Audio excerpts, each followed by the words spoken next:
Today we're going to analyze the 2006 Club World Cup final between Internacional and Barcelona. On the goal, Internacional has Klemmer and Theara on the right back, Indio and Eller on the centre backs, and Cardoso on the left back. Two defensive midfielder are Edinho and Wellington. On the right wing there is Yarli, Alex on the midfield and Pato on the left wing. And the central forward is Fernandao.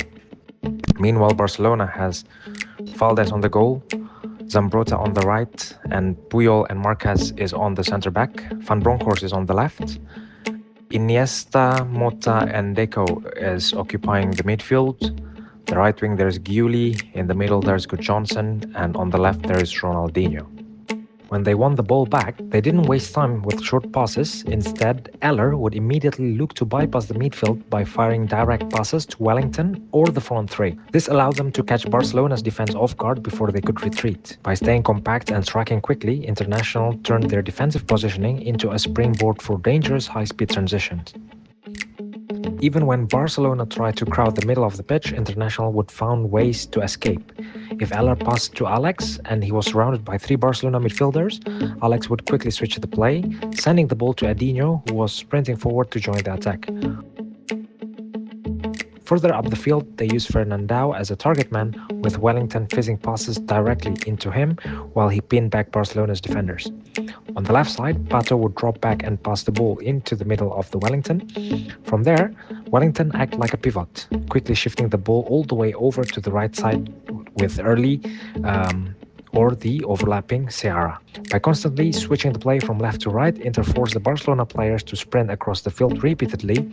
The two central midfielders worked together to push the attack forward. Wellington would find Edinho, who played a more advanced role, and Edinho would then slide the ball wide to Seara. Seara would use the space created by the quick ball movement to cut inside toward the penalty area.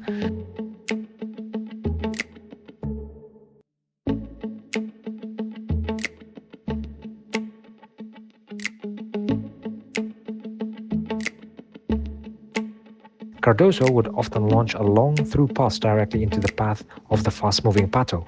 If the direct route was blocked, Cardoso would instead play a short pass to Wellington in the center, who would then immediately fire that long ball over the top for Pato to chase. This strategy used Pato's speed to stretch the game and forced Barcelona's defender to turn and run back toward their own goal. Once they reached their final third, International's players used clever combination to break into the box. Yarli would often drift from his right side position into the middle to play quick 1-2 passes with Pato and Cardoso on the left. This movement drew defenders out of position, allowing Cardoso to reach the goal line and cut back a pass into the center of the penalty area for Alex. Alternatively, during a fast break, Wellington would dribble through the middle himself before sliding a through pass to an overlapping Cardoso. Cardoso would then whip across into the box, targeting Alex and the striker Fernandao, who were already waiting in the dangerous scoring positions.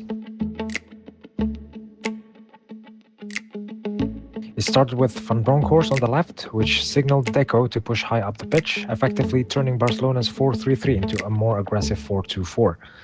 When Van Bronckhorst passed to Iniesta in the middle, Johnson would drop deep to draw defenders away from the goal. This movement forced International's wingers to squeeze toward the center to close the gap.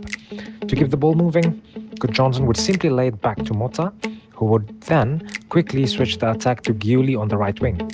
Deco, who had already pushed forward, would suddenly drop back toward Mota to demand the ball, dragging a defender with him and creating a pocket of dead space between International's midfield and defense. This opening allowed Mota to bypass the midfield and pass directly to Johnson. And Iniesta would sprint forward into the vacated space, ensuring that Barcelona still had four attackers. Barcelona would occasionally shift from their usual style into a 4-2-3-1 formation.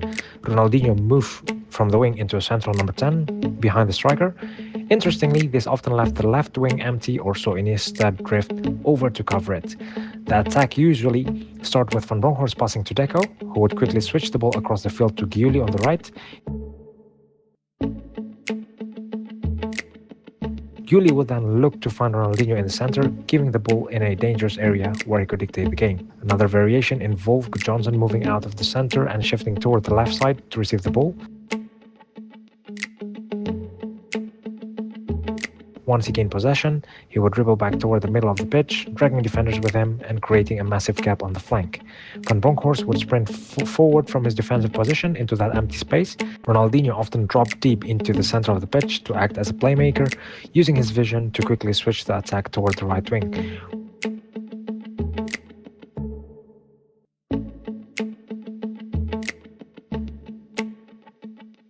When he wasn't doing it, Deco took over the responsibility, firing long passes to change the point of the attack. On that right side, Zambrotta and Giuli work in tandem to break through. Sometimes Giuli would stay wide to stretch the defense, while Zambrotta made an underlap run through the inside channel to receive the ball and whip across into the box for Johnson.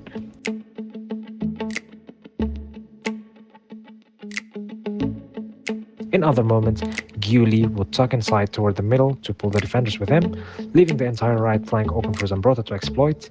Mota would then launch a cross-field pass directly into Zambrotta's path, allowing him to send another dangerous ball into the penalty area. During fast counterattacks, Mota would find Giuli, who would play a quick pass to Deco. This move was designed to draw the defender Cardoso out of position. Once he committed, Deco would slide the ball back to a now free Giuli, who could then cross comfortably to Johnson.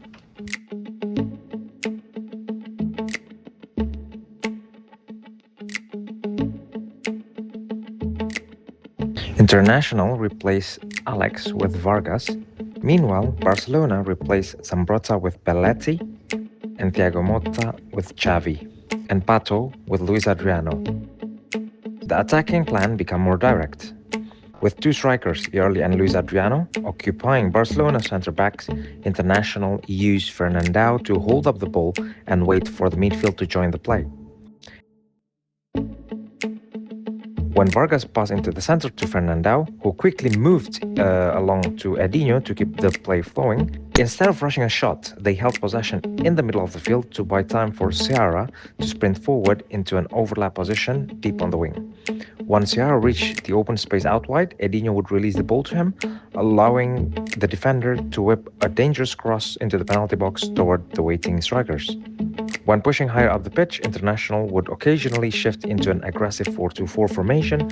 Luis Adriano would drift out to the left wing, while Yarli also moved toward that same side, overloading the left flank with extra players. By crowding this specific area, they forced Barcelona's right side defenders into a difficult situation where they were outnumbered, making it much easier for Internacional to break through or create a clear crossing opportunity from the wing. Higher up the field, Iniesta would slide the ball into the left half space to find Xavi, who would immediately move it wide to Ronaldinho. While Ronaldinho drew the defenders toward him, Van Bronckhorst would sprint past him on an overlap. Ronaldinho would then pass into Van Bronckhorst's path, allowing him to reach the goal line and whip across into the penalty box for the waiting strikers. Barcelona also built play from the back using their defenders. Marquez would pass into Iniesta, who would then quickly shift the ball out to Belletti on the right wing. As the defense moved to cover the wide area, Xavi would make a vertical run into the right half space. Belletti would find him with a sharp pass, and Xavi, now in a dangerous position closer to the goal, would immediately send a cross into the penalty area to keep the International defenders under constant pressure. On other occasions, Xavi would start the play by passing to Belletti, who would then find Deco as he pushed forward into that same right half space.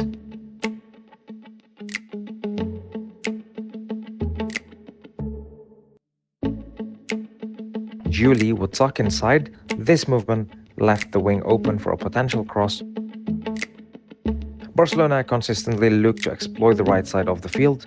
It began with Xavi shifting the ball wide to Belletti, which acted as a trigger for the rest of the attackers. As Belletti pushed forward, Giuli would vacate the wing and move into the right half space to offer a passing option closer to the goal. As Belletti pushed forward, he would engage in a series of rapid short exchanges with Xavi and Deco. By playing these 1-2 passes in tight spaces, the three players form a passing triangle that forced defenders to step out of their position to hunt the ball. International's goal began when they won the ball back deep in their own half and quickly moved it toward to the center of the pitch. Yarli drove forward and spotted a gap in the defense, sliding a through ball to the substitute Gabiru, who was sprinting into the right side of the penalty area. Gabiru took a first touch to settle the ball and then calmly slotted it past the diving goalkeeper into the far corner of the net. Thank you for watching and see you in the next video.